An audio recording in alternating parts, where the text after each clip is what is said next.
Surviving infidelity. Update: wife cheated and manipulated our kids. I don't know what to do. Original story. Me, 34 male, and my wife, 33 female, had been married for 11 years. We have 2 children together, 10 male, 11 female. We were together for 15 years. I earn a decent living and earn up to 400-500K a year. But at times, I have to do projects which require traveling. Our marriage was good with several ups and downs. In October 2019, I had to travel to Europe for work. I stayed there for a month. When I got back from the work, everybody was a bit distant and cold towards me. They didn't come to receive me at the airport. I had to call an Uber. They ignored my talks and only communicated with me when necessary. I had doubts, so I asked my daughter, why is she acting rude towards me? She just said, "Hope you had fun at your business trip." This was out of character for her. Few days passed and I am confused about the situation. I asked my wife multiple times about their behavior. She always said that they were tired of long day at school. One night, I was checking my email on my family iMac. As I was finishing my work, I noticed that my wife's account is logged in. I thought of opening messages. I saw that one of her colleagues was on the top. I opened their conversation and scrolled through entire page, seeing their flirting, texting and exchanging nudes. They planned on meeting at hotels. Apparently, she had ended things with him because she was feeling too guilty about it. I confronted her. She cried and begged me to give her another chance. I had anger issues in past, so I simply took a drive to my brother's house and spent the night there. Next day when I came home, kids had already gone to school. She asked me to sit down on the couch to talk. She said that she was feeling alone at the time and he apparently made her feel special. I asked her about timeline and said that if she lied, I would give her divorce. She told me every detail. She had slept with him once at the end of affair. She felt disgusted afterwards. She said she had too much guilt and ended things with him. I told her that I would divorce her. I contacted lawyer and told him to start preparing the papers. As we had a prenup signed, so divorce was an easy option. I went to my room and opened my Mac to collect some proof of her infidelity. To my surprise, she had deleted all of it. Next day, she threatened me to not divorce her, or she will take away our kids. She told them in the beginning of my work trip that I had an affair and had gone to see my girlfriend, when in reality, I had gone for work. She made fake conversations of me and another girl. She also told them that I would leave them alone on the streets to be with my girlfriend. She had manipulated them so much that they were convinced that I was the bad guy. In our country, if parents get a divorce, then the custody of children would be given to the parent by kid's choice. I was helpless at this point. I canceled divorce and proceeded to reconcile. It's been almost a year that I am going through this crap. My kids don't respect me like they used to, they don't show affection. My wife has been keeping the secret from my children. She also has been treating me like crap. Our bedroom is dead and I haven't had sex in 7 to 8 months. Because of all the stress at home, I stay out of home most of the time. I go home only to sleep at night. This led to an emotional connection with one of my colleagues for past month. She is also divorced. Her husband cheated on her and left her for another girl in another continent. We have long talking sessions, dinners, and movie nights. I have been deprived of love and affection at my own home. I have told my wife to start showing affection. I try to kiss her, hug her, but I am always turned down. Last week, I got intimate with my colleague. This was first intimacy I was having in 9 to 10 months. It was the best action of my life. I have come here looking for an advice. Should I divorce my wife and be with my colleague? Or should I just live this double life? I have never been loved or appreciated in my home, but my colleague appreciates everything I do for her. If I leave my family, then my kids will think that their mom's claims were right. I will be the bad guy in the eyes of my kids for life. Any advice? Now for the top advice before reading the update. Hire a private investigator while the divorce papers are being prepared. She's still seeing the affair partner, that's why your bedroom is dead. You're a meal ticket to her. That was my thought as well. She's turning down his advances because she doesn't want to cheat on the affair partner. The wife sounds like an awful person. Karma will eventually catch up to her, and in this case, it sounds like it will be financially. I think hiring API is a good move in the process of divorce and uncovering the truth for the sake of my kids. You need to divorce. This fake relationship you have with your wife is not any better for your kids to be exposed to than divorce would be. As far as your wife manipulating your kids, All I can say is tell them the truth. They unfortunately probably won't believe you today, but someday they will realize what their mom has done, and you will be a family with them again. There's no evidence left to prove her affair and kids does not believe me, so I think that I would always be a bad guy in their eyes. The truth will come out eventually. Don't let her win. I'll file for divorce ASAP. Talk with the kids, give your side of the story about the manipulation. Assure them you love them. Divorce the wife. I think divorce is my only option. And now for the update. It's been a week since my last post and a lot has happened since then. As I read comments of my previous post, many of you had doubts that she is still having an affair, or sleeping with someone else. I don't think that's possible. Since her affair in October, she left her job as soon as I discovered the affair, and then we installed cameras in our house and I could see the live view of camera whenever I want. She barely goes out and just watch Netflix while eating snacks. She has also gained around 60 to 70 pounds in this period of time. So, hiring a private investigator for investigating if she is having an ongoing affair, is not reasonable to me. Many of you suggested of recording her conversation with me about her affair. This was a solid move, thanks to Reddit. I also recovered my old messages and receipts to give my kids, to prove that I was on work trip last year. Also, many of you suggested to recover texts and pictures from my Mac using some professional help, but my wife is tech specialist so I don't think that she would leave any evidence. I ordered good quality small and portable voice recorder. I also planned a trip to my parents' house with the kids, as I wanted alone time with them to describe the situation. They love their grandparents, so I knew they would never deny the trip. I also told my whole plan to my colleague, and requested her to understand my situation. She was very supportive and told me that she would not contact me for a whole week, except for work-related issues. On Wednesday, my voice recorder arrived at my office. On Thursday evening, I drove my kids to my parents' house.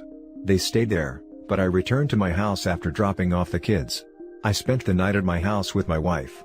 I started recording and kept it in my pocket. I tried to initiate intimacy with my wife but she was ignoring me. I asked her what has she done for me in the past year, other than manipulating my kids against me. She started shouting and said, "I'll make sure they never know the truth, and you'll never able to give me divorce." I asked her if she would ever be intimate with me, to which she answered by saying, "I have no interest in intimacy, but you have. So it's not my problem. Go look somewhere else for it." I said that I am not like her, and would never break my vows for an affair like she did. At this point, she was angry and said, "I had an affair because you left me lonely, and treated me like crap. If you want, you can have one too. But don't disturb me." She was so loud that even our neighbors would have heard that.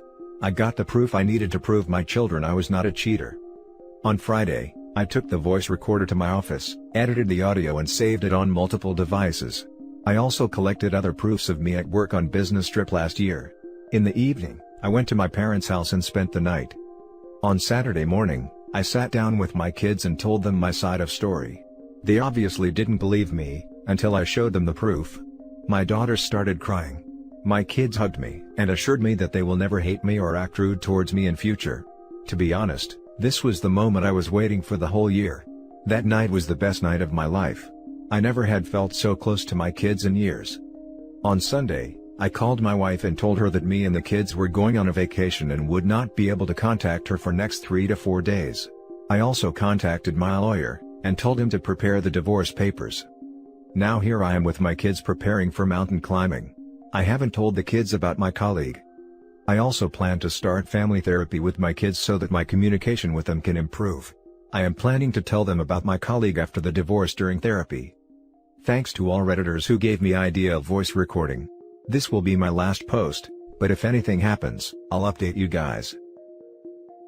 Now for some comments. Jesus, wow. I'm happy for you. I've been waiting for this update. I hope things stay well with your kids. Good luck with the divorce, and I hope you won't have to have too much involvement with that woman from now on. Thanks. I know the desire to make your case with the kids, and I know you have to say something to them, but try not to put them in the middle of your divorce. Try not to put them in the middle of your divorce. That's not possible when you have one side trying to defame the other. OP's wife put the kids in the middle of the divorce. It is possible. While OP certainly had to take action and have a discussion here, they should not be continuing to give their children a blow-by-blow update of what's going on. Based on how much info they had collected, my concern is that they're going to treat their children like confidants rather than 10-year-old kids. Not gonna lie man, this sub is too happy for you. All the best with the divorce. Stay strong, more power to you. Thanks. Actually, the idea of recording was given by you guys, so this sub has been a blessing for me. Now for the last story. Ex marries her affair partner, days after the divorce. Never thought my 35 male life would become a train wreck, after all these years of blissful married life. We have been together for 8 years, 6 years married. She, 32 female, was closer to my parents than I am. Our marriage was perfect and the intimacy was great. Granted, that there were some lean periods now and then, but we always managed to find our way back to each other with renewed effort and steadfastness. Both of us were in high-paying jobs and there were no problems financially. The only recurring argument that we used to have is in regards to having kids. I always wanted to start a family with her. Coming from a big family myself, I couldn't wait to start my own. She however maintained that she wasn't comfortable taking on a parenting role so soon in her life. Of course, I respected her opinion. She had certain aspirations in her professional front, and she needed time and space to establish herself, something she would lack if she got pregnant so soon. 3 years back, she got a career-changing promotion and I was extremely happy for her. She had sacrificed a lot for her career and therefore it was all the more special when her efforts were rewarded. This however, took a toll on our relationship. Her new role came with more responsibilities. I found her constantly exhausted and distant. She often stayed back late and even used to take official trips on weekends. Our intimacy hit an all-time low. We only had intimacy when I initiated it, and that too very rarely, as she mostly excused herself with some reason or the other. This made me frustrated, but I stopped making any advances from my end after a point. In hindsight, I realized that she never stopped caring for herself even when the bedroom fun was zero, be it revamping her wardrobe, hitting the gym often, and dressing up regularly. I respected her too much to think that she would do something as low as sleeping outside the marriage. It never occurred to me even once. When I found it, it was completely by accident. My phone was low on charge and I picked hers to make a call. Her phone was nearby, though I didn't know her pattern. My wife was asleep and I didn't want to wake her up. To this day, I don't know what spurred me to do it, but I took her phone by the sides and held it tilted against the light. Dimly, I could make up the swipe pattern of her fingers which I replicated. I was surprised that it actually worked. Ignoring the guilty feeling, I opened up her WhatsApp messenger. There was nothing on it and I felt a pang of shame for a moment. I closed it and then opened up her Facebook Messenger. My whole life came tumbling down. I found it all there, 13 months of endearing texts, sweet nothings, shared reminiscences, and promises to meet up for encounters. She had an intense emotional and physical affair going on with her boss, ever since she had been promoted. They had done it everywhere, on his car, on his house, on office trips, and even in his private cabin at the office. I literally went numb with pain. I wish I had confronted her then and there, but somehow my mind stopped working. I just sat there on the couch like a zombie, and I still remember her waking up and getting ready for the office with that coy look on her face, humming and whistling like a teenager going on a date. I just sat there like a frozen doll. The whole week went in a haze as I still couldn't work up the courage to confront her. And yet with each passing day I felt something die in me little by little. My chat with my best friend helped me a little, and I finally broke the news and confronted her. I had imagined that she would break down, apologize to me, and offer to work on our marriage. I had entertained the possibility of us taking marriage counseling. Yet, none of that happened. She did break down briefly with tears and apologized for the hurt that they had caused me. Only after she said did I realize the enormity of the situation. They were truly sorry for the hurt that they had caused. It was never their intention to hurt anyone and that they had wanted to open up about the same for a long time, but she thought that I wasn't ready for it. I begged and cried like a child to make her stay, but she was all set. In my pettiness and desperation, I even threatened to complain about them at her work. It was probably the straw that broke the camel's back. After that, there was simply no hope for reconciliation, and she broke all contacts with me and only communicated via her lawyer. The divorce only happened 6 months later, after which she promptly moved in with him. I didn't contest her and the settlement was fair for both of us, as she too was gainfully employed. They are married now, and the other day, I was checking out her Facebook, which I admit I do regularly. They had posted a happy pic captioning that she is now pregnant, which was strange as she never wanted to start a family with me when I had been married with her for years. I just don't understand anymore. I had grown more and more miserable day by day. I tried dating but it just doesn't work for me anymore. I had never been as happy as I was during the first few years of our marriage, when we were simply infatuated with each other. I wish I could go back in time and change things even, though I don't know what I could do differently. Now for the top advice. Man. I felt terrible reading your post. I understand your emotions, bro, but you need to move on. Time will help you to heal, and don't check her Facebook from now on, as it's only going to bring back all the emotions. Believe in yourself, brother, and get back to the dating world. You certainly will find someone who will treat you right. Just go no contact with her, and let the time to do its job. You'll certainly heal, just don't give up. I'm with you, man. I agree with this. The Facebook checking is something I did a lot after D-Day. Back then, I just wanted to know what she was up to, not knowing it was driving me insane, but opening that up just created more suffering. It took me several attempts at forcing myself not to check in on her, but I stuck to it. Till eventually, I no longer cared and my nerves were better off for it.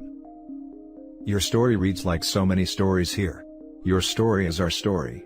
I'm so sorry you're in this place. I wish I could go back in time and change things even though I don't know what I could do differently. Cheaters follow a pattern. You have to understand that it's nothing you did or didn't do. It's not your fault. These people have a relentless void within themselves and it consumes good people. Cheaters don't care who they hurt and are only focused on getting what they want in the moment. They are never satisfied and nothing is good enough. They will always chase better, even when they have the best. This is a classic pattern for narcissists. The abrupt devastation that they leave behind in close relationships after they drop their mask, while seamlessly sliding into a new mask and skipping off into a new life, is a telltale sign that you tangled with a narcissist. Essentially, you were married and in love with someone who never existed. You were a character in their play, and now your scene is over. Please be kind to yourself. Trying to understand a person who's so damaged inside, that their basic decency, humanity, and ability to make authentic connections are missing, is a wasted effort. Focus on yourself and your healing. Infidelity is devastating and knocks us to our knees. We're stuck clearing the wreckage that the cheater leaves behind, and that really sucks.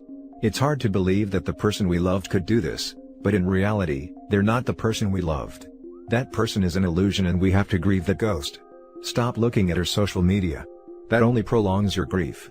Give yourself time to heal and grieve, rather than dating, because it sounds like you're not ready yet. And that's okay. You'll be okay. It just takes time and you have to push through it. Please do some research on the concept of radical acceptance. You need to accept all that has happened, which doesn't mean you like or condone it. Until you can truly accept it, you won't be able to successfully move on to the best is yet to come. And that's it for this video, guys. If you have thoughts to share, leave a comment below. Don't forget to hit like and subscribe if you like this content. I'll catch you in the next one. Good day, everyone.